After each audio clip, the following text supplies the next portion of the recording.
Hola, este es el video que corresponde a la clase del martes 20 de septiembre, donde vamos a hablar sobre la segunda parte de modelos tradicionales de agentes inteligentes como redes neuronales.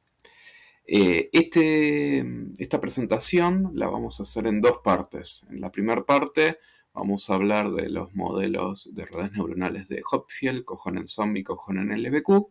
Y en la segunda parte vamos a ver los aspectos de implementación de redes neuronales, que bueno, no vamos a hablar de todas las cuestiones porque hay algunas que vamos a ver en otra clase, cuando hablamos de implementación de sistemas inteligentes.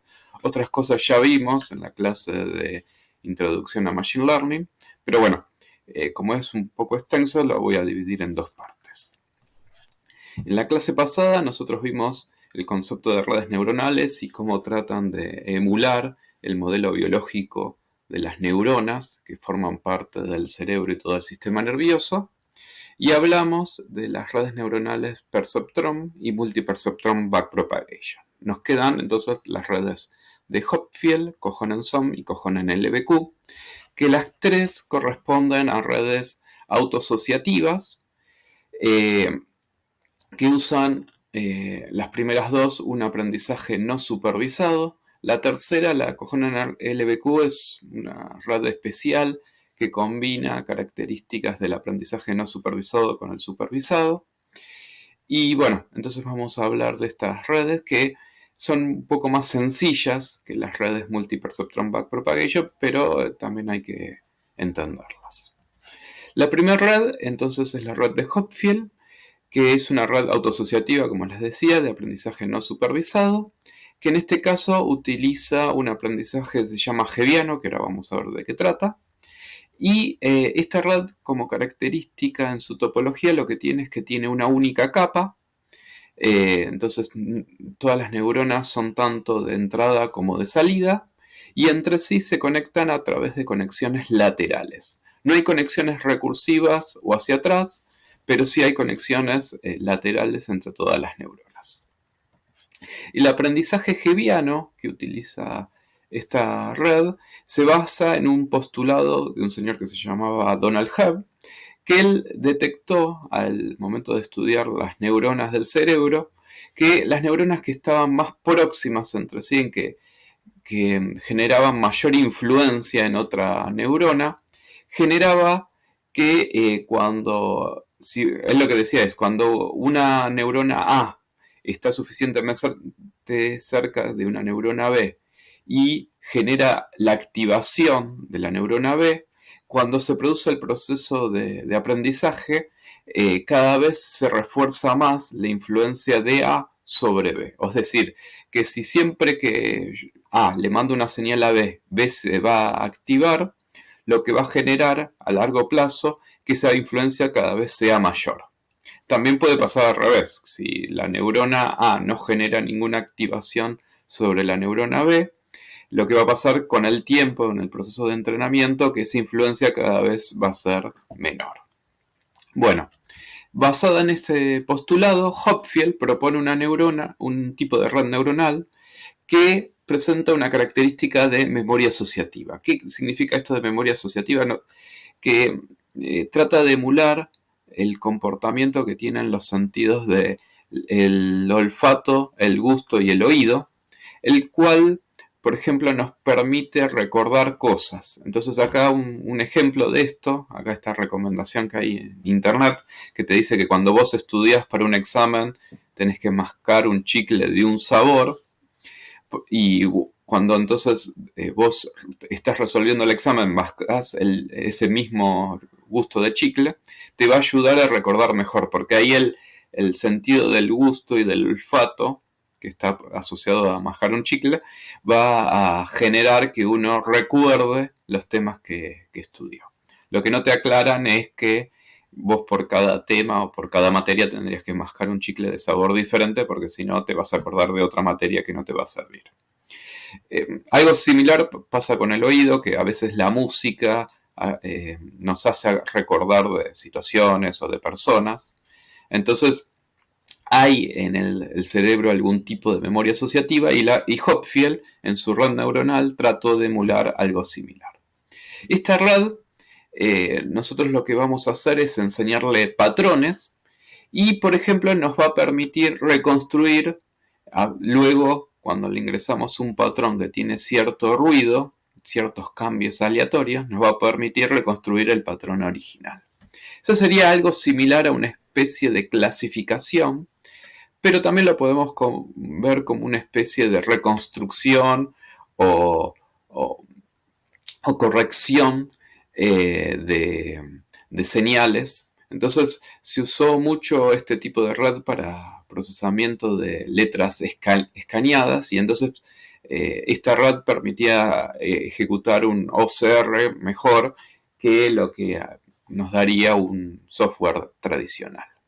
En el ejemplo que nosotros vamos a hacer en la presentación, vamos a considerar dos tipos de patrones. Los patrones van a tener solamente 4 valores de entrada, entonces solamente tengo 4 neuronas en mi red. Y los patrones vamos a tener uno que tiene los 2 píxeles pintados arriba y el otro que tiene los 2 píxeles pintados abajo. Vamos a considerar que pintado corresponde a un 1, no pintado corresponde a un -1. Entonces, el primer patrón correspondería al vector 1, 1, -1, -1 y el segundo a -1, -1, 1, 1. Bueno, ¿cómo funciona el entrenamiento de la red de Hopfield? El entrenamiento es muy sencillo porque lo que vamos a hacer es una multiplicación del vector que nosotros queremos aprender. Entonces, ese vector vamos a calcular la traspuesta, o sea, vamos a convertirlo de un vector horizontal a una matriz vertical. A eso lo vamos a multiplicar contra el vector y como resultado obtenemos esta matriz. Luego, con esta matriz lo que vamos a hacer es tachar la diagonal. O sea, en la diagonal vamos a tener que poner todos valores en 0. ¿Por qué es esto? Porque esta matriz lo que va a representar son los pesos de las conexiones de la red para el primer patrón. Entonces, yo al tachar la diagonal estoy indicando que no hay conexiones recursivas entre las neuronas de la red. Con el segundo patrón vamos a hacer lo mismo, la operación es la misma, lo que cambian son los valores y de esta manera obtenemos la segunda combinación de pesos. Y por último, como nosotros queremos que la red de Hopfield aprenda el primer patrón y el segundo, lo que hacemos es sumamos los pesos. Y así obtenemos los pesos de las conexiones que corresponden a todas las conexiones laterales entre las neuronas. Entonces fíjense, entre la neurona 1 y la neurona 1 corresponde un 0, porque no hay conexión. Entre la neurona 1 y la neurona 2 corresponde un 2. Entonces, fíjense, si nosotros vemos la salida de la primera neurona, vemos que a la segunda neurona le llega un 2. Con la tercera neurona le corresponde un -2. Y para la cuarta, un -2 también. Entonces, fíjense que lo mismo sucede con las otras conexiones. Obviamente no las vamos a hacer todas porque sería bastante aburrido. En este caso, como los patrones son simétricos, la matriz también nos queda como espejada. No siempre es así, pero bueno, en este caso queda como espejada arriba y abajo de la diagonal. Bueno, entonces fíjense que la red de Hopfield aprende muy fácil, es muy sencilla cuando aprende, cuando entrena. Pero al momento de nosotros utilizarla para clasificar un patrón en producción, vamos a ver que esta red de Hopfield presenta un inconveniente. El inconveniente que va a tener la red de Hopfield es que va a tener que ciclar varias veces hasta que se estabilice en un mismo resultado. El criterio que se va a utilizar para decir si se estabiliza o no es decir que por 2 momentos consecutivos va a devolver el mismo resultado. Entonces, para entender esto, vamos a hacer un ejemplo muy sencillo, donde le vamos a dar este patrón, o sea, el 1, -1, -1, -1, y nosotros vamos a querer que este patrón me lo lleve a alguno de los dos que aprendió anteriormente. Nosotros, usando un poco de lógica, nos damos cuenta que correspondería al 1, 1, -1, -1. Bueno, vamos a ver si la red de Hopfield hace lo mismo. Entonces, vamos a tener el patrón que queremos identificar, los pesos de las conexiones que ya tenemos, Y lo que vamos a hacer es lo siguiente. Vamos a multiplicar el patrón que queremos clasificar por la matriz de peso. Eso nos da una entrada neta. Esa entrada neta le vamos a aplicar esta función. La función lo único que hace es considerar que los valores mayores a 0 es un 1, los valores menores igual a 0 corresponde a un menos 1. Entonces nos devuelve el patrón 1, 1, menos 1, menos 1. Pero bueno, ese es el primer resultado. Vamos a tener que ver si se estabiliza en ese resultado. Entonces, ese primer resultado, 1, 1, menos 1, menos 1, lo vamos a usar como una nueva entrada. Entonces, de vuelta lo vamos a multiplicar por la matriz de pesos. Nos va a dar la entrada neta. Esa entrada neta le vamos a aplicar la función. Y nuevamente nos da 1, 1, menos 1, menos 1. Quiere decir que la red de Hopfield se estabilizó en ese resultado. No vale la pena seguir probando porque nos va a seguir dando 1, 1, menos 1, menos 1. Y entonces nos reconstruyó a partir de este patrón incompleto el patrón completo 1, 1, menos 1, menos 1. Bueno, ¿qué pasa en una situación donde no se estabiliza? Para poder ilustrar esto vamos a considerar este otro patrón. Supongamos que ahora tengo un píxel pintado arriba y un píxel pintado abajo. El patrón sería 1, menos 1, 1, menos 1. ¿Qué pasa acá? Si nosotros lo tuviéramos que hacer, este problema de decir, bueno, se parece más al patrón 1 o al patrón 2, vamos a ver que se parecen los dos en la misma medida o no se parece a ninguno. Bueno, lo mismo le va a pasar a la red de Hopfield. Entonces, la operatoria va a ser la misma. Le vamos a ingresar este patrón 1 menos 1, 1 menos 1 a la red. Lo vamos a multiplicar por la matriz de peso. Obtenemos la entrada neta. Esa entrada neta le aplicamos la función. Y como resultado nos da menos 1, 1, menos 1, 1. Fíjense que es un resultado que no corresponde a ninguno de los patrones que nosotros le enseñamos. Este menos 1, 1, menos 1, 1 lo vamos a hacer la misma operatoria, lo vamos a multiplicar por la matriz de pesos. Vamos a aplicar la función y ahora nos va a dar 1 menos 1, 1 menos 1. Fíjense que el primer resultado no es igual al segundo resultado. Quiere decir que no se estabilizó. Bueno, ese 1 menos 1, 1 menos 1, ¿qué podríamos hacer? Volverlo a ingresar. Y acá hacemos toda la misma operatoria y nos da ahora de nuevo menos 1, 1, menos 1, 1. O sea, volvió a darnos el primer resultado. Si ese primer resultado lo volvemos a procesar, nos va a dar de nuevo 1 menos 1, 1 menos 1. Entonces quiere decir que la red de Hopfield va a estar ciclando indefinidamente y nunca va a poder identificar si corresponde al patrón 1 o al patrón 2, porque es como que se parece demasiado a cualquiera de los dos. Bueno, este es un problema que tiene, o una limitación que tiene la red de Hopfield, que al momento de entrenar, para poder aprender, nos dice que los patrones tienen que ser ortogonales. En otras palabras, lo que nos dice es que un patrón tiene que diferir de otro en por lo menos la mitad de los componentes. N dividido 2 sería la mitad de las neuronas. Entonces, como en este caso no difiere en la mitad de los componentes, la red de Hopfield no puede llegar a aprender y no puede llegar a recuperar o a clasificar automáticamente los patrones y bueno, entonces no nos sirve. Lo que tendríamos que hacer o probar es incorporar más neuronas, hacer que nuestros patrones de entrenamiento, en vez de tener 4 valores, tengan más, por ejemplo, agregarle una columna más y una fila más, de forma que se pueda representar mejor las diferencias entre el patrón 1 y el patrón 2. Pero bueno, habría que probarlo. A su vez, esta red de Hopfield tiene una capacidad limitada de aprender. La capacidad limitada va a estar dada por la cantidad de neuronas. Entonces la red de Hopfield lo que nos dice es que puede aprender sin error esta cantidad de patrones y con un error mínimo esta otra cantidad. El n siempre va a ser la cantidad de neuronas. Entonces, si yo pongo más neuronas, es como que tendría mayor capacidad de aprendizaje. Si le pongo menos neuronas, va a tener menor capacidad. Siempre considerando que los patrones también tienen que ser ortogonales. Bueno, esto sería la teoría de las redes de Hopfield. Para ver cómo funciona, con un ejemplo práctico, estas redes de Hopfield, vamos a ir ahí a los ejemplos de Google Colab. Vamos a entrar en los ejemplos de demo ML, demo de Machine Learning, y ahí vamos a buscar el que se llama, escojonen, está un poquito acá, un poquito más abajo acá, se llama IMAG números chinos RNA HFD, que es red de Hopfield.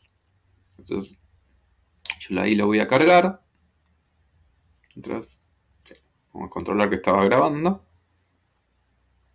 Ahí se está cargando el Colab.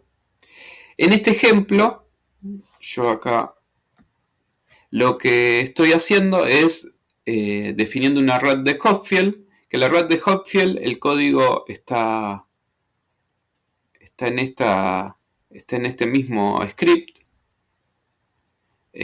acá, cuando hace la definición. Se basa en un GitHub, yo acá me conecto mientras al Drive, está basado en un GitHub, porque ni TensorFlow ni Keras tiene el código de una red de Hopfield, pues es muy sencillo de implementar, no vale la pena. Y lo que vamos a hacer es tratar que la red aprenda a identificar números en el idioma chino, que creo son los mismos que en japonés. Entonces acá tenemos los distintos números, 1, 2, 3, 4, 5, 6, 7, 8, 9 y 10. Acá nos dice cuál es el que corresponde a cada uno, así que no lo tenemos que conocer de antemano. Y después nos permite seleccionar los patrones que queremos aprender. Lo que va a pasar es que hay ciertos patrones que si yo le pido que aprenda todos, no los puede aprender porque no son suficientemente ortogonales. Vamos a probar. Vamos a pedirle que aprenda los 10 patrones, ¿no? Entonces, lo voy a mandar a entrenar, que ahí hace toda la operatoria que habíamos visto antes, obteniendo las distintas matrices de pesos, las combina. Y para ver que también funciona, vamos a pedirle que nos reconozca esos mismos caracteres. Fíjense que no lo está aprendiendo porque los patrones no son suficientemente ortogonales, entonces se empieza a confundir. Entonces, en vez de enseñarle todos los patrones, por ejemplo, le vamos a pedir que aprenda el 2, el 5 y el 9. Solo estos tres. Hay distintas combinaciones de patrones que puede aprender para que sean ortogonales. Fíjense que el 2 ahora lo reconoce bien, el 5 también y el 9 también. O sea, lo reconoce porque la imagen de entrada es igual a la imagen de salida que genera la red. Bien, si nosotros le damos a alguno de los otros números, no se estabiliza porque esos no los puede identificar. Los trata de llevar a algo que conoce, pero hace como una especie de 9, fíjense que es parecido al 9, pero no es exactamente tampoco un 9. Bueno, entonces, ¿para qué nos serviría esta red si solamente puedo aprender 3 números y no todos los otros? Bueno, esta red nos permitiría reconstruir una imagen con ruido. Yo acá lo que tengo, voy a reducirle un poco el nivel de ruido primero para probar. Fíjense que yo tengo el dibujo del 2 con manchas, o sea, se modifican al azar los píxeles con líneas negras, blancas y grises, y eso se lo damos a la red neuronal. La red neuronal, a pesar de que tienen estos cambios aleatorios, me logra generar como salida el número sin ningún tipo de mancha. Fíjense que tanto para 2, para 5 y para 9 funciona. Si yo le subo el nivel de ruido, pongo 1500, esto es un warning que me tira ahí, pues voy a tener que cambiar ahí un poquito el código, pero no es nada grave. Fíjense que acá hay mucho más ruido, ya el 2 casi no se distingue, yo porque ya sé que es el número 2, pero la red igual lo logra reconocer bien. El 5 también está bastante oculto. Es como que está el número y arriba tenemos como una montaña de nieve que lo está tapando. Bueno, y el 9 también. Si yo le subo todavía más el nivel de ruido, vamos a probar con 2000. Fíjense que lo logra reconocer todavía bien, a pesar de que ya estaba bastante confuso. Esto es porque lo que la RAD considera es tratar de identificar un patrón. La RAD no sabe de antemano qué número le estoy ingresando, ¿no? Obviamente, porque si no, ¿para qué la estaría usando? Le subo un poco más el ruido, fíjense que todavía lo sigue reconociendo. Yo acá, para mí, no veo nada, pero la RAD encuentra como el patrón de los píxeles negros y sabe identificar qué número corresponde. Va a llegar un punto en que no va a poder reconocer más. Yo lo voy subiendo de a 500. Todavía acá funciona. Capaz que si yo le hubiera puesto 4 números, los iba a poder aprender, pero no iba a poder llegar a este nivel. Fíjense, ya con 3500, para el número 2 me da cualquier cosa, me da como el 9 inverso. Para el 5 me da el 2 inverso, y el 9 sí lo reconoce. Vamos a probar de nuevo a ver qué hace. Porque como el ruido es al azar, el 5 ahí lo reconoció, los otros dos no. O sea, hay veces que se da cuenta, pero ya está ahí en el límite. Es demasiado ruido, digamos. Con 3200 anda mejor. Le bajé 300. Ahí el 9 ya no. Entonces, más de 3000 ya está ahí en el límite de la cantidad de ruido. Obviamente que si yo lo subo todavía más, le pongo, vamos a ser más extremos así, le pongo 5000, ya ahí no logra reconocer nada. Pero bueno, la cantidad de ruido, de modificaciones al azar que tienen las imágenes, sobrepasa la capacidad de la red. Pero bueno, con un poco de ruido, digamos un valor de 2500, que ya es un valor interesante, la red funciona bien. Entonces, ¿qué podría hacer yo? Podría hacer que aprendan estos números chinos, escanear texto que pueden estar manchados, pueden estar deteriorados, y la red me logra reconocer cada uno de estos caracteres sin grandes dificultades, a pesar de que tengan estas variaciones que pueden ser medio al azar. Esto sería una posible aplicación de esta red de Hopfield. Obviamente que no solo números chinos, en este caso estoy usando números chinos, pero también le podría enseñar letras o otros caracteres en chino, en japonés o en coreano o en algún idioma no tan fácil de reconocer, ¿no? Bien. Bueno, y esta es entonces la red de Hopfield. La segunda red que nosotros vamos a hablar es la red de Kohonen-Zom. Kohonen, el científico que propuso la red, hizo dos redes neuronales que nosotros vamos a ver, la Kohonen-Zom y la Kohonen-LBQ. Entonces primero vamos a ver la red Kohonen-Zom, que es la primera que propuso. Esta red también es autoasociativa, tiene un aprendizaje no supervisado, pero el tipo de entrenamiento que aplica es un entrenamiento que se llama competitivo cooperativo, que ahora después vamos a ver por qué se llama así. SOM significa Self-Organizing Map, mapa autoorganizado. Esta red nos va a permitir encontrar grupos de datos que tengan características similares. Es decir, que la red de Kohonen-Zom nosotros lo vamos a usar para clustering. La topología de la red de Kohonen-Zom siempre va a tener dos capas de neuronas, una capa de entrada y una capa de salida. Las conexiones van a ser desde la capa de entrada hacia la capa de salida, hacia adelante. No hay conexiones hacia atrás. Pero al momento de entrenar, conceptualmente va a haber una influencia lateral entre las neuronas de salida. A pesar de que en este esquemita no hay conexiones, vamos a ver que hay cierta influencia porque las neuronas de salida se van a como agrupar por zona de vecindad. Y eso se va a utilizar en este aprendizaje competitivo cooperativo.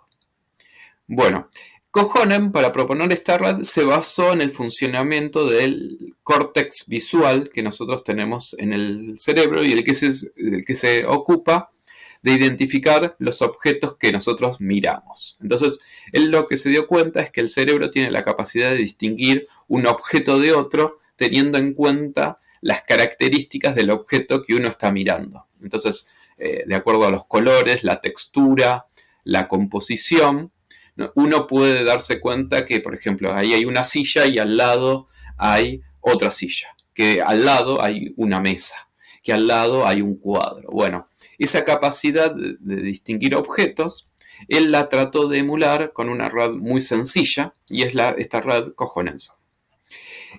Lo que va a permitir la red entonces es poder distinguir, separar, agrupar datos que tengan características similares. O sea, este clustering que yo les decía antes, del cual también hablamos la clase pasada un poquito, y cuando hablamos de Machine Learning también, donde lo que tratamos de encontrar es grupos de datos que tengan características similares. Bueno, para poner un ejemplo, vamos a considerar que nosotros queremos encontrar un clustering para distintos tipos de vino. Entonces nosotros tenemos 6.304 ejemplos de distintos vinos con distintos atributos y yo quiero encontrar 4 categorías de vinos. Acá yo hago una aclaración que dentro de estos datos vamos a tener un dato que nos dice si el vino es blanco o tinto, pero ese dato no lo vamos a usar para armar el clustering.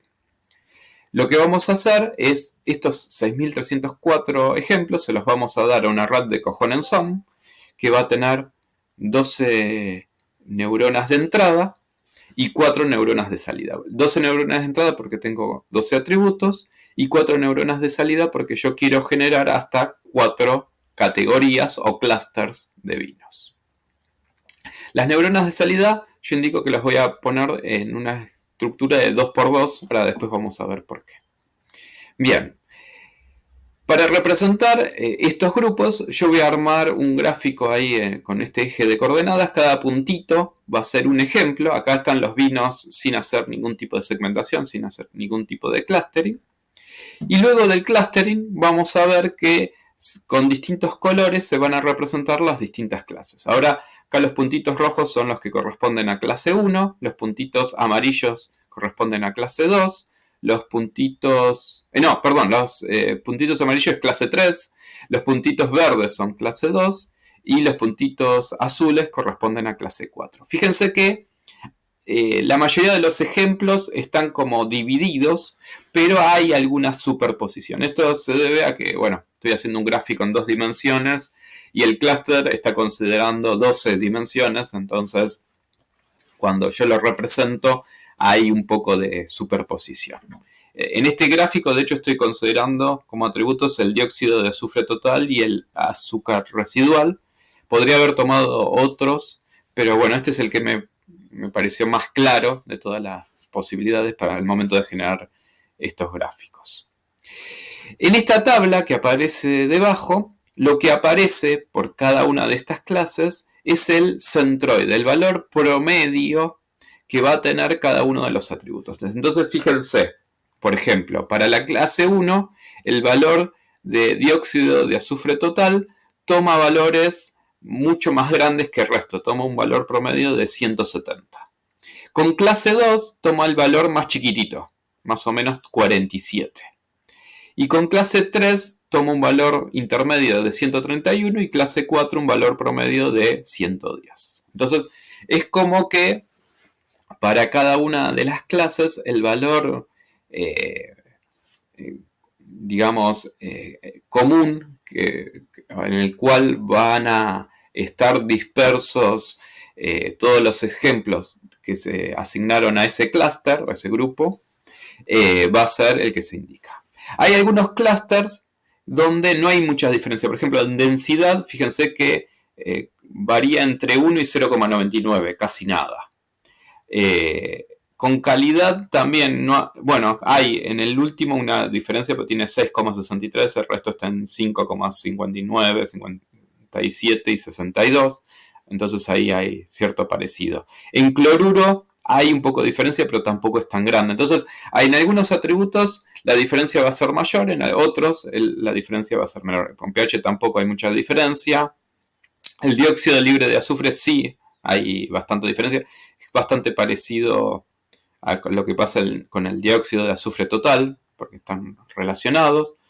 La acidez también, tienen distinta acidez. Bueno, entonces Acá lo que hizo el algoritmo, la red neuronal de Cohen-Zom es armar estos 4 grupos. Si estos grupos nosotros los relacionamos con el tipo de vino, vino blanco o vino tinto, fíjense que hay una relación. Yo lo paso rápido para que se note. Fíjense que todos los que tenemos acá como clase 2, la gran mayoría corresponden a vinos tintos. Y los que corresponden a clase 4, clase 3 y clase 1 se corresponderían con vinos blancos. De hecho, yo si me fijo en los datos directamente, vamos a la tabla de datos, vamos a ver que se nota mejor ese comportamiento. Acá en el gráfico nos damos cuenta por cómo van cambiando los colores. Y lo que también se notan, algo que yo no les mencioné hasta ahora, es que las distintas clases de estos clusters tienen una cantidad bastante parecida. Fíjense que todos tienen una proporción entre el 22 y el 29%. Entonces, al momento de armar los clusters, también el Cohen-Zom tuvo en cuenta una cantidad similar de ejemplos por cada clúster. Ese comportamiento se suele dar cuando nosotros definimos poca cantidad de clústeres. Si nosotros le hubiéramos pedido que nos genere 10 o 20 clústeres distintos, lo que hubiera pasado es que capaz que algunos clústeres me hubieran quedado vacíos y otros me hubieran quedado con más ejemplos. Así que también hay que considerar eso. Bueno, ¿cómo hace la red de Cohen-Zom para encontrar estos clústeres? Bueno, cuando nosotros usamos, luego de entrenar la red de Cohen-Zom, lo que vamos a buscar es que solamente se active una única neurona de salida. ¿Eso qué significa? Que una única neurona de salida nos va a devolver un 1 y el resto de las neuronas de salida nos va a devolver un 0. La neurona de salida que va a devolver un 1 es la neurona que va a tener los valores de los pesos de las conexiones entre la neurona de entrada y esa neurona de salida con valores más similares a los valores de los datos de entrada. Entonces, el criterio que se va a utilizar es calcular la distancia euclidiana. La distancia euclidiana es la raíz cuadrada de la diferencia de cada una de las coordenadas al cuadrado, y todo eso sumado, por si no se lo acuerdan. De todas formas, si no se lo acuerdan, no importa. Bueno, y entonces el conjunto de pesos donde la distancia euclidiana es la menor va a ser la neurona de salida que se va a activar. En el resto vamos a tener un valor de 0. El problema que podríamos tener es que haya más de una neurona de salida que genere la misma distancia euclidiana. Entonces, justo ahí podríamos tener 2 mínimos y entonces estarían activando 2 neuronas de salida. Para que eso no suceda, la red de Cohen-Zom durante el entrenamiento va a hacer un proceso especial donde va a considerar que al principio las neuronas como que se van a ajustar en forma paralela. Entonces nosotros vamos a definir lo que Cohen llama zona de vecindad. Entonces vamos a decir, por ejemplo, que la neurona de salida 1,1 puede influir sobre la 1,2 y la 2,1. La 2,2 va a influir sobre la 1,2, la 2,1, la 3,2 y la 2,3. Y la neurona, por ejemplo, de salida 3,3 va a influir sobre la 3,2 y la 2,3. Esa influencia va a generar que cuando se ajusten los pesos de las conexiones, por ejemplo, de la neurona 1,1, también se ajusten los pesos de las conexiones de la 1,2 y la 2,1. O sea, va a haber un ajuste de un grupo de neuronas y no de una única neurona.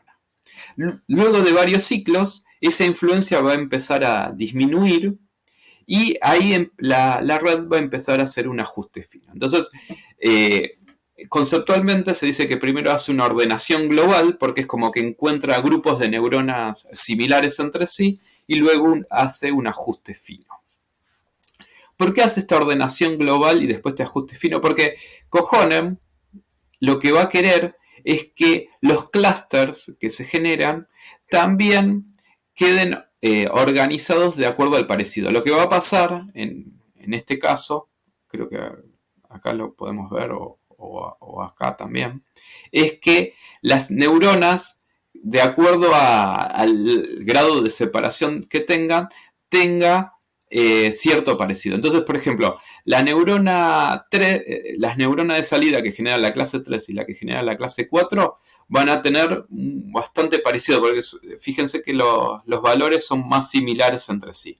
En cambio, con la clase 2 y la clase 1 va a tener más diferencias. Entonces, ahí se nota un poco más esto del grupo, la influencia.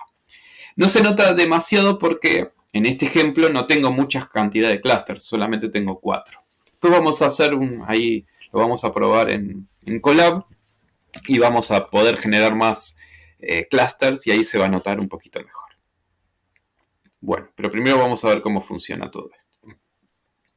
Para poner un ejemplo, vamos a suponer que usamos una red bastante sencilla, donde yo tengo 2 neuronas de entrada y 4 neuronas de salida. Por un tema de que quede lindo en la presentación y que se entienda, yo las voy a poner en forma de columna en vez de ponerlo en forma de matriz. Generalmente la red de Cojonenson maneja una matriz para que la zona de vecindad tenga una influencia en 2 dimensiones. En este caso la influencia va a ser en una sola dimensión, pero bueno, es una cuestión para que quede más fácil de ver en el gráfico que aparece en la presentación. Si no, lo ideal sería poner 2×2, lo aclaro por las dudas. El entrenamiento de esta red Cojonenson, nosotros vamos a ver que también se puede representar de forma gráfica. Entonces lo vamos a ver con este gráfico. Bueno, ¿cómo empieza el entrenamiento? Empieza definiendo los pesos de las conexiones al azar, igual que con las otras redes que ya habíamos visto.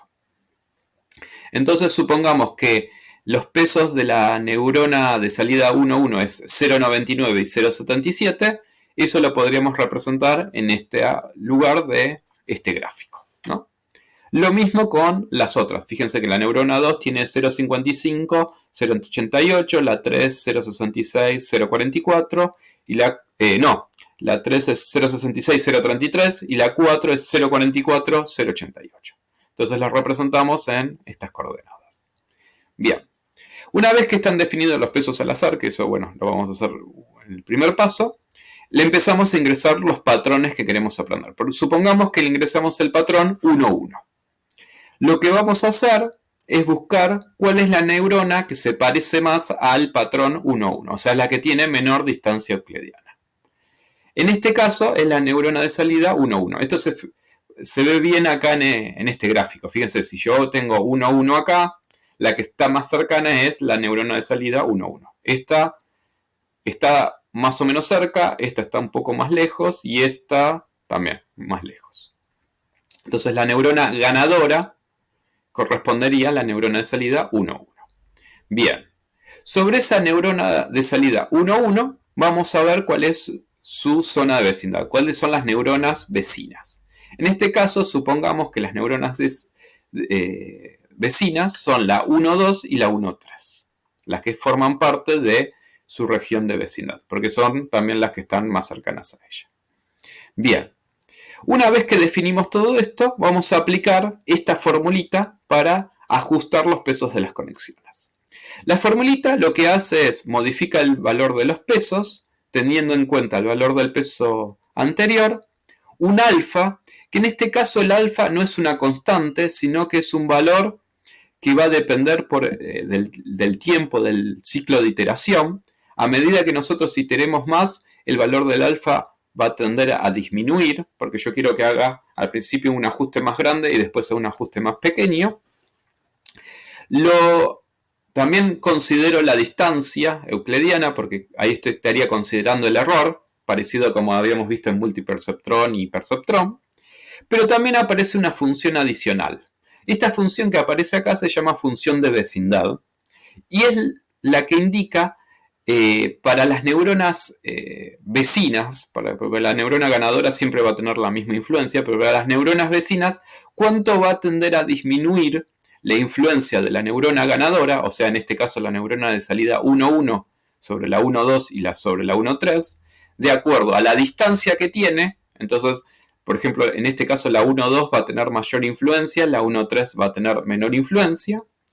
Y también teniendo en cuenta el número de ciclos. A medida que nosotros estemos ciclando, la influencia también va a tender a disminuir. O sea, esta función de vecindad, que la podríamos representar al principio como esta función de sombrero mexicano, la llaman, de acuerdo a la distancia que tiene la neurona ganadora de la que yo quiero modificar, a medida que yo voy ciclando, se va volviendo cada vez más chata.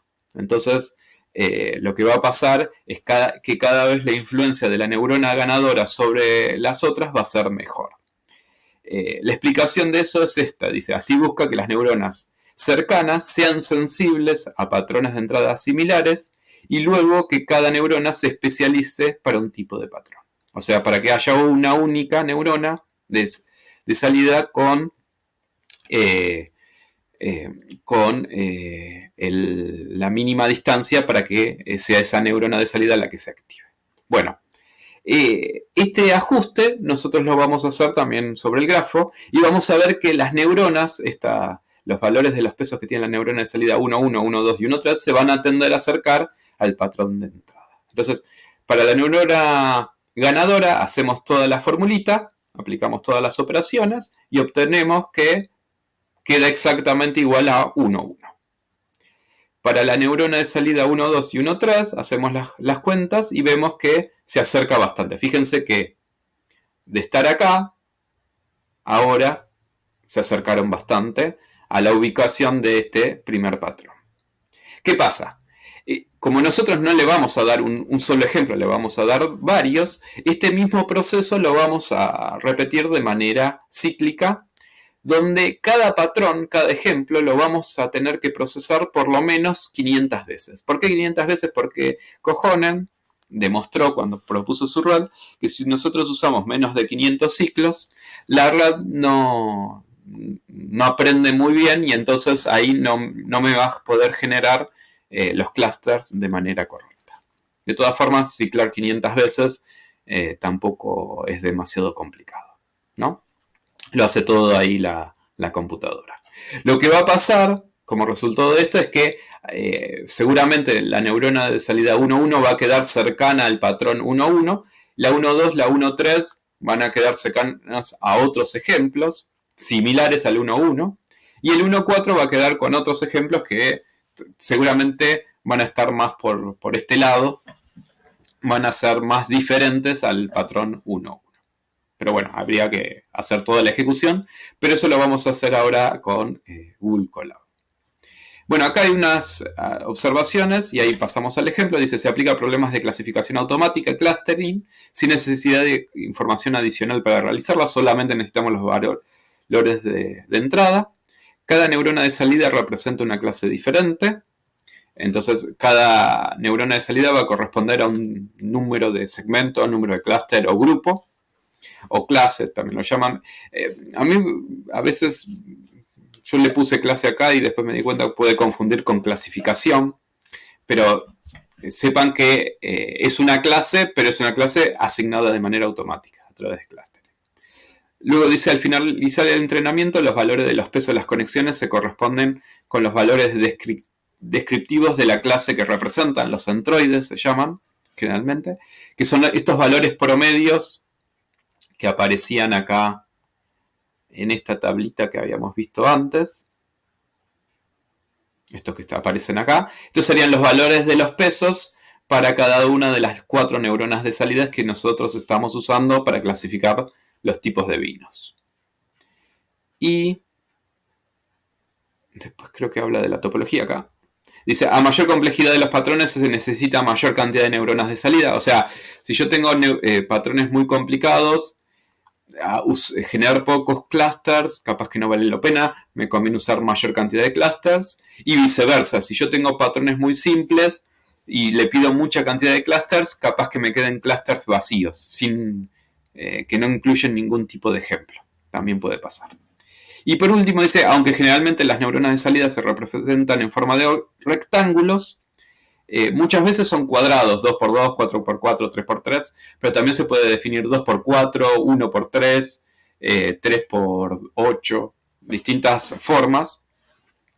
Y bueno, a pesar de que generalmente son así rectángulos, también se han hecho experimentos con esferas o forma de hexágonos que dan buenos resultados, pero no vale la pena. En general, con rectángulos funciona bien. Bueno, voy a cerrar el ejemplo acá de Hopfield. Voy a chequear si estoy grabando. Y vamos a ir al ejemplo que está donde dice... Ahora lo perdí. Acá, segmentar. El ejemplo se llama datos, segmentar. Segmentar es como clustering. RNA cojona. En este script nosotros vamos a tener la implementación de las dos redes de Cojonen, la Cojonen SOM y la Cojonen LBQ. Primero lo vamos a hacer con Cojonen SOM, que es la que vamos a probar primero, y después vamos a ver LBQ. Bueno, lo voy a mandar a ejecutar. En este caso, la implementación también está incluido en el código porque en Keras no está incluida la red de Cojonen también porque es muy sencilla. Yo me basé ahí en un GitHub que está acá indicado. Yo trato de mantener la fuente. En este caso vamos a usar los datos de iris de las flores. Entonces se van a cargar los datos. Yo le voy a dar a la red de Cojonen SOM los 4 valores de entrada: largo, ancho del pétalo y del sépalo. La clase no se la voy a dar, porque la clase la vamos a usar para comparar, así como hicimos con el ejemplo de los vinos. Acá le defino la cantidad de neuronas de salida, los valores NM, los llamo yo, serían los que forman el rectángulo. Supongamos que, bueno, inicialmente genero solamente 2 clusters, entonces hago 1 por 2. Acá hay algo importante para aclarar. Hay veces que 1 por 2 me va a generar los mismos clusters que 2 por 1, pero a veces no. Entonces, a veces definirlo de una manera o de otra nos pueden generar resultados distintos. Bueno, después le defino el alfa inicial, que va a ser que fíjense que el alfa a medida que va ciclando se va disminuyendo. Y la cantidad de ciclos, bueno, que yo le pongo 500, que es lo mínimo que nos pide Cojonen. Se generan estos dos clústeres con estos dos pesos iniciales. Bueno, se hace el entrenamiento. Cuando termina, me define estos centroides, estos pesos. Y para ver qué tan bien funciona, yo le voy a sacar esto. Lo voy a mostrar primero con el gráfico. Esperen que lo vamos a poner largo y ancho del pétalo en el eje de coordenadas para que se vea mejor. Fíjense, yo tengo dos clusters. Cluster 2, que serían los puntos celestes. Cluster 1 son los puntos naranjas. Y por último tengo los centroides. El centroide aparece como un punto verde por acá. El centroide 1 es del cluster 1. Y el centroide 2, que aparece en Bordeaux, aparece por acá. Entonces, no sé si ahí se ve. Los dos centroides, se nota que están bastante separados. Si esto yo lo relaciono con las clases, fíjense que ahora los colores aparecen distintos, aparecen los celestes y naranjas. Los celestes son las flores virgínicas, naranjas versicolor, los setosas. Y fíjense que hay una correspondencia. Voy a sacar que no muestre los centroides para que aparezca menor cantidad de valores. Porque estaba mirando que puede llegar a confundir. Porque hay muchos colores y confunde. Fíjense, acá tengo naranja y cluster 2 celeste, cluster 1 naranja. Si yo lo correspondo con la clase, miren qué pasa. El cluster 1 se corresponde con casi todas las flores que son las setosas, todas las que están acá. Salvo este puntito que ahí queda incluido en el cluster 1, pero es como que está intermedio entre los dos. Estos que están en el medio y los que van con valores más altos, que son las virgínicas y versicolor, se corresponden con cluster 2. Entonces, como que me distingue en una clase un subgrupo de flores y en la otra clase los otros subgrupos. Y lo interesante, que no sé si se acuerdan ahí del ejemplo que hicimos en Multiperceptron, que se confundía a veces las virgínicas con las versicolor, que estas dos flores son más parecidas entre sí que estas. Entonces, la agrupación que está haciendo tiene sentido. Y esto lo estoy haciendo con los datos de prueba. Si yo obviamente que lo hago con los datos de entrenamiento, va a pasar lo mismo. O sea, no es que solamente me lo hace con los datos de entrenamiento, que son muchos más, sino que también sucede con los datos de prueba. Bueno, ¿qué pasa si yo le pido que me genere 3 clusters? Entonces, supongamos, bueno, vamos a dejar 1 por 3. Podría haber puesto 3 por 1 también. Iba a poner, pero es lo mismo. Mando a generar de nuevo el gráfico. Acá tengo los centroides ahora de 3 clusters. Vamos a acomodarlo para que se vea más lindo. Fíjense que acá tengo los 3 clusters. Cluster 1, cluster 2, cluster 3. Que esos se corresponden casi perfecto. Acá hay como una confusión con las flores setosas, versicolor y virgínica. Hay ahí como una confusión que algunos clusters 2 no son virgínicas, son versicolor. Pero bueno, también están muy parecidas entre sí y por eso se confunde. Esto con los datos de entrenamiento. Lo mismo podríamos hacer con los datos de prueba. A ver acá qué pasa.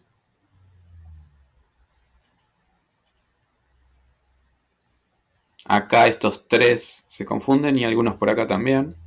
Esto si yo quiero lo puedo ver ahí con... vamos a poner que genere todo. Lo podría analizar con los datos, ahí comparando clase por clase, a ver qué se asignó. Y si no, también por las estadísticas. Acá lo que estaría viendo, los centroides no me interesa, acá los clusters. ¿Qué características tienen los clusters? Fíjense que cluster 1 corresponde 15 cetosas. Cluster 2 corresponde 15 virgínicas y 5 versicolor. Ahí se equivoca en 5. Y los cluster 3 corresponden a 11 versicolor, con estas características.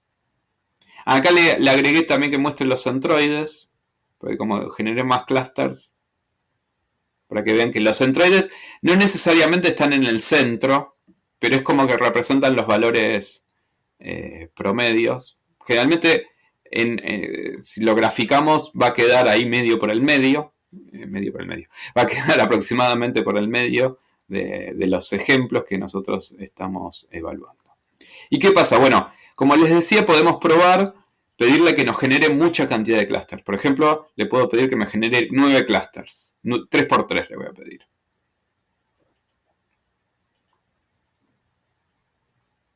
Fíjense, es rapidísimo. Bueno, voy a sacar los centroides porque si no... Ahí está.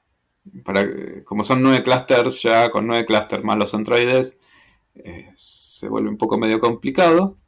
¿Y acá qué pasó? Bueno, en cluster 2 tenemos 8 versicolor. En cluster 3, 7 virgínicas y un versicolor. En cluster 4, 10 cetosas. Cluster 5, 3 virgínicas. Cluster 6, 5 cetosas. Cluster 9, esta paridad. Mira, fíjense que con 9 logró todavía asignar clusters a todos los ejemplos. Bien. Entonces con los datos deben ser de prueba. Ok. No, pensé que eran los de entrenamiento. Bien. O sea que podría todavía pedirle más clusters. Obviamente que a medida que le voy pidiendo más clusters, me van quedando más chiquititos. Por ende, que le hacemos 5 por 3 para poner una bestialidad. Vamos a poner 15.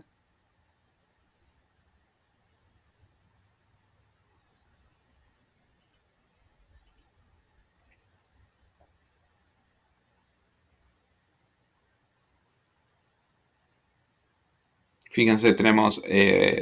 Cluster 1 tiene 2 ejemplos de virgínicas, el 10 tiene 8 de cetosa, este tiene 2 de cetosa, 3, 7, 8. En general, hay algunos clústeres vacíos, porque me parece que hay algunos que no tienen ningún ejemplo. Por ejemplo, el 2 no lo veo. Ah, sí, el 2 está. El 3 también. Acá me quedó desordenado, entonces. El 4 y el 5 no están, por ejemplo. Entonces, esos no tienen ningún ejemplo asignado. Esperen que me estoy yendo más abajo acá.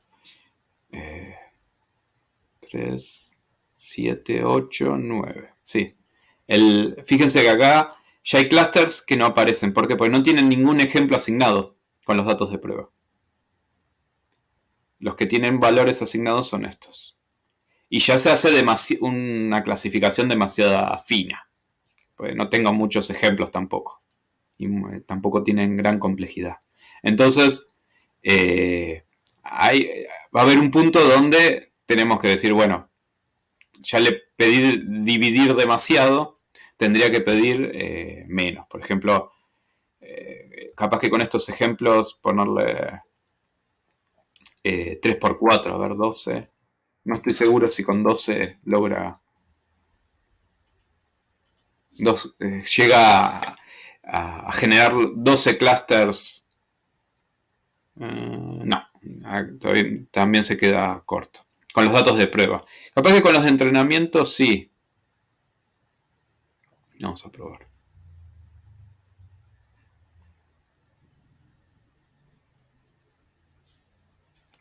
No, también se queda corto. O sea, ya le estoy pidiendo demasiada división. Eso uno lo puede ir probando para ver con los datos que tiene hasta cuántos grupos uno puede generar. De todas formas, la cantidad de grupos también generalmente está relacionado con el problema que queremos resolver y eso nos va a decir o nos va a restringir un poco la cantidad de clusters que podemos generar. Bien, y esto entonces sería la RAD de Kohonen-Son. Nos quedaría ver la RAD de Kohonen-LBQ. La red de Kohonen-LBQ es del mismo autor, de Don Kohonen, que lo que hizo es agregarle una tercera capa de neuronas a una red Kohonen-Son. O sea, la LBQ es la red Kohonen-Son, pero ahora en vez de tener las neuronas de salida con estas neuronas cooperativas competitivas, lo que vamos a tener es que esa capa va a ser una capa oculta. La capa de salida va a ser una capa que se va a utilizar para poder hacer clasificación, clasificación supervisada, si quieren, donde nosotros le vamos a indicar la clase que corresponde y nosotros queremos que la red nos diga si corresponde o no a esa clase. Lo que hace la red Kohonen-LBQ es aplicar los clusters como un procesamiento auxiliar de manera que se pueda hacer una clasificación supervisada.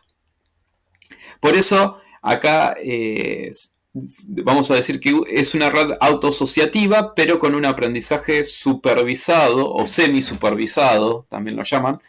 Acá se dice que usa un aprendizaje híbrido del competitivo cooperativo. No es una red muy pura, está como ahí intermedia entre lo que sería supervisado y no supervisado. Después vamos a ver con Deep Learning que hay otras redes que tienen esta misma característica, lo cual le da ciertas particularidades, pero también funciona. ¿Cómo trabaja entonces esta red LBQ? Nosotros tenemos la capa de entrada, la capa competitiva cooperativa, donde tenemos las subclases, y una capa lineal, que es la que nosotros vamos a usar para reconocer las distintas clases indicadas por el supervisor. Por cada una de las clases que queremos identificar, vamos a tener una neurona de salida. Cada una de estas neuronas de salida se van a conectar con ciertas neuronas de la capa oculta, de la capa competitiva. Pero fíjense que no hay conectividad total. O sea, cada neurona de la capa oculta solamente se conecta con una neurona de salida, no con todas. Entre la capa de entrada y la capa oculta, sí, todas las neuronas de entrada se conectan con todas las neuronas ocultas. Es una topología especial que definió este señor Kohonen para que esta red Kohonen-LBQ funcionara.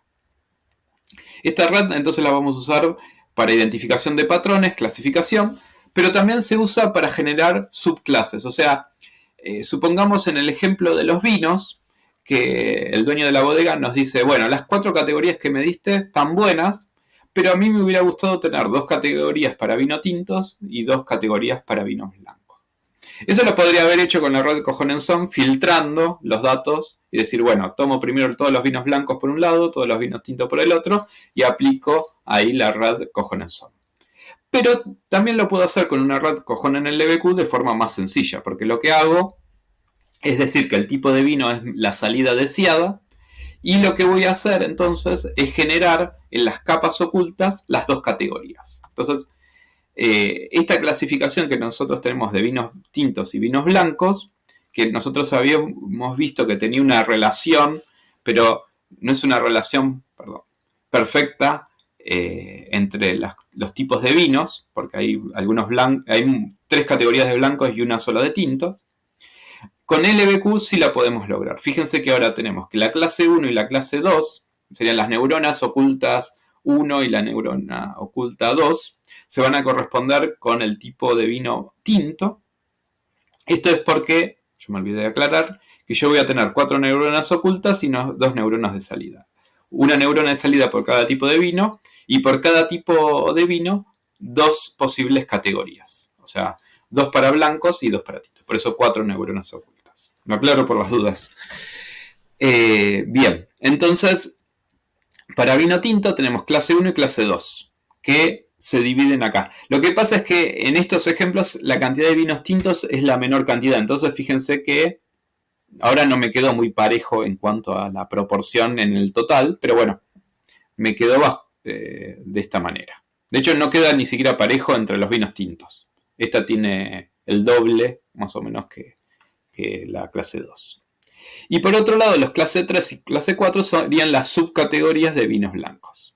Que estas son, por eso acá puse el gráfico, bastante parecido con estos puntos que antes era clase 4 y clase 3. Fíjense que se corresponderían con la nueva clase 4 del LBQ. Y la clase 3 del LBQ se correspondería con clase 1 y algunos de clase 3 de Cojonenson. Pero bueno, es como hizo ahí la división.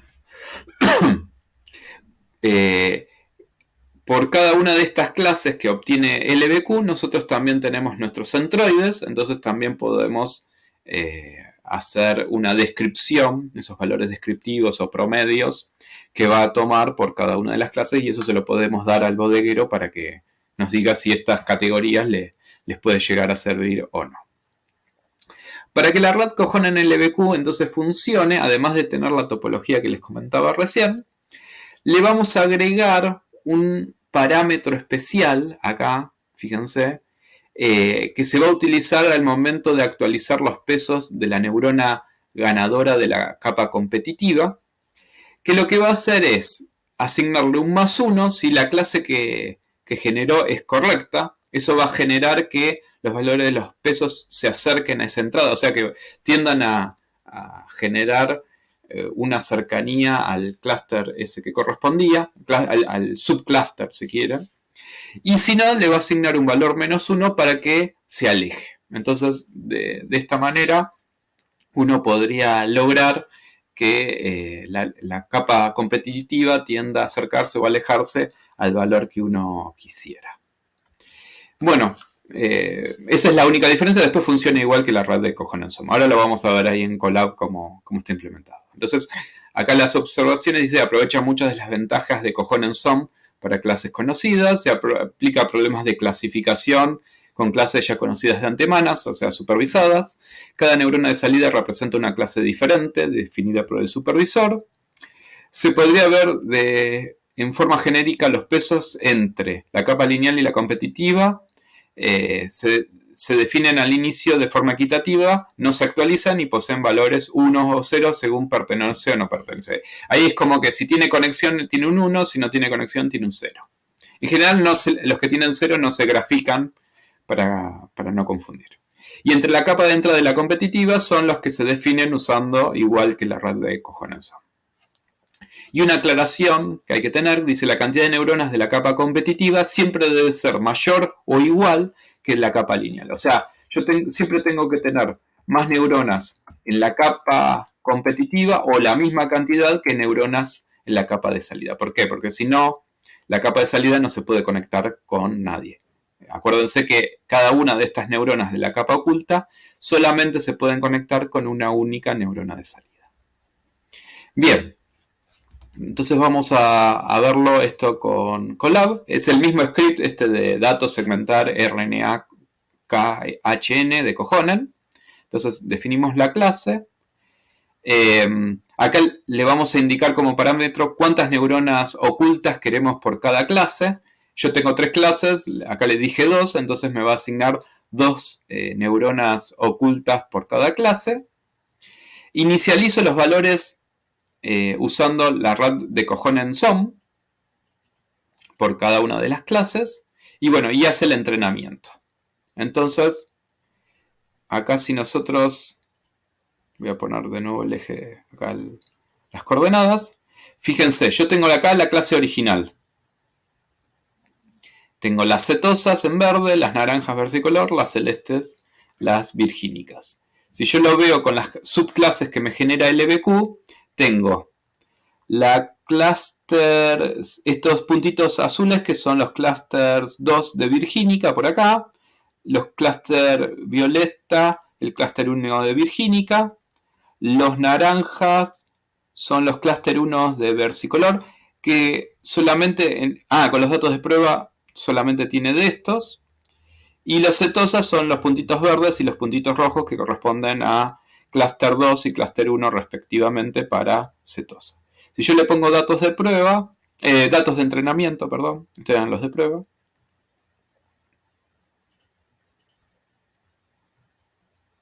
En cetosa me queda también vacío. O sea, como que no arma un sub... Ah, sí, acá está cetosa. Tiene un solo ejemplo, fíjense. Este solo puntito, no lo había visto. Ah, no, perdón, pero eso es de cetosa. No, de versicolor no hay ninguno. De versicolor hay un solo clúster, pero no... Ah, porque de hecho, versicolor... La asigna, sí, pero no tiene ningún ejemplo que pertenece ahí. Bien. Y bueno, la correspondencia con las clústeres.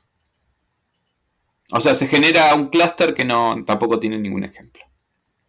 Y bueno, como acá estoy haciendo un aprendizaje supervisado, puedo calcular, o debería calcular, la matriz de confusión con las métricas de precisión, recuperación y F1 score. Esto es con los datos de entrenamiento. Fíjense que dio bastante bien. El valor más bajo, 91%, estaría bastante bien.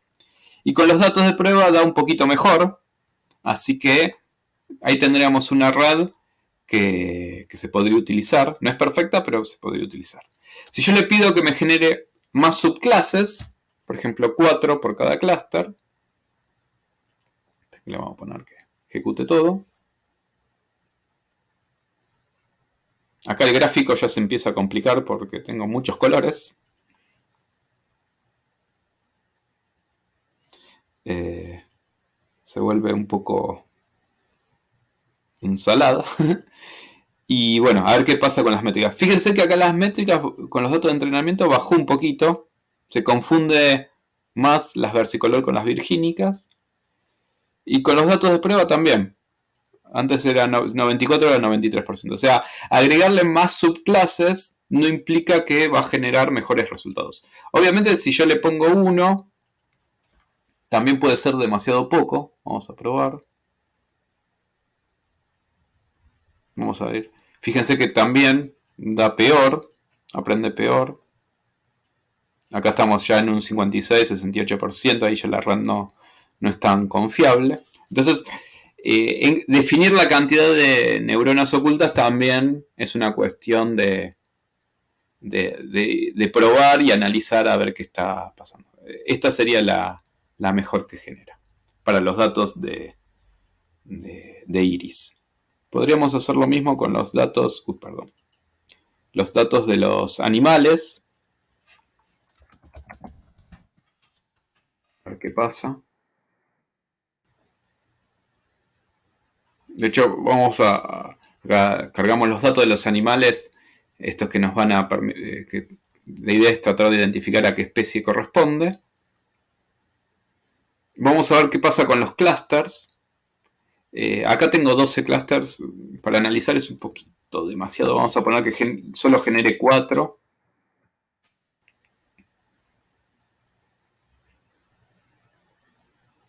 Bien. Y vamos a mirar las estadísticas, a ver qué tenemos.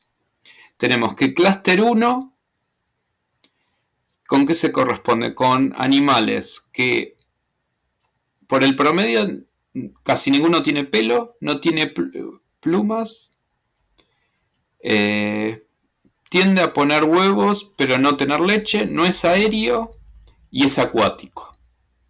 Bueno, el predador eso no me interesa, no respira, o sea, son, fíjense, animales más acuáticos. Está considerando dos mamíferos y un reptil que deben ser que viven más en el agua.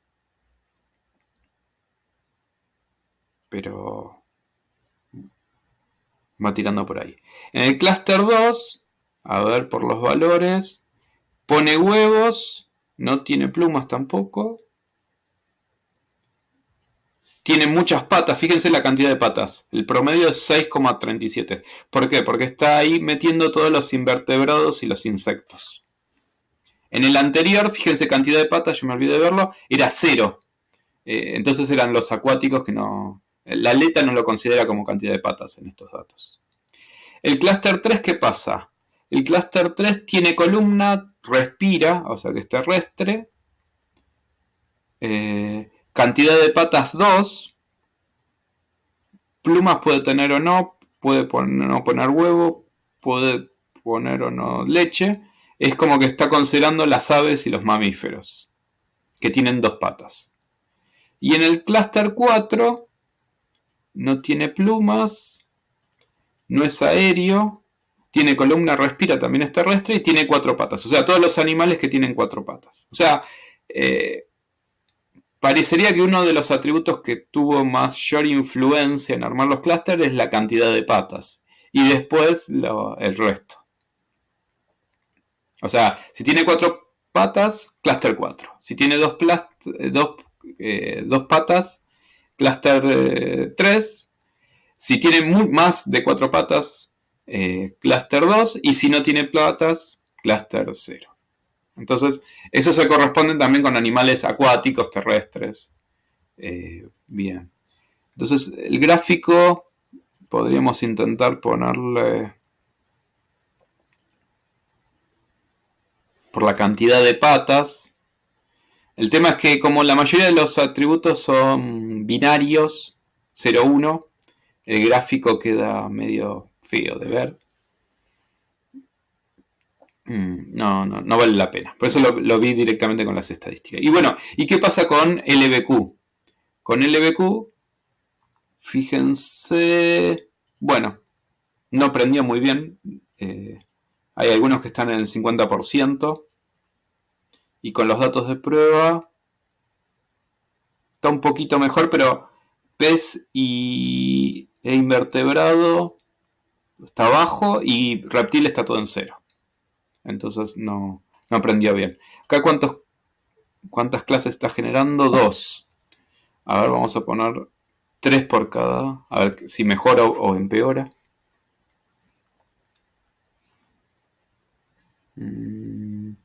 Bueno, ahí con 3, fíjense que los datos de entrenamiento está todo 100%.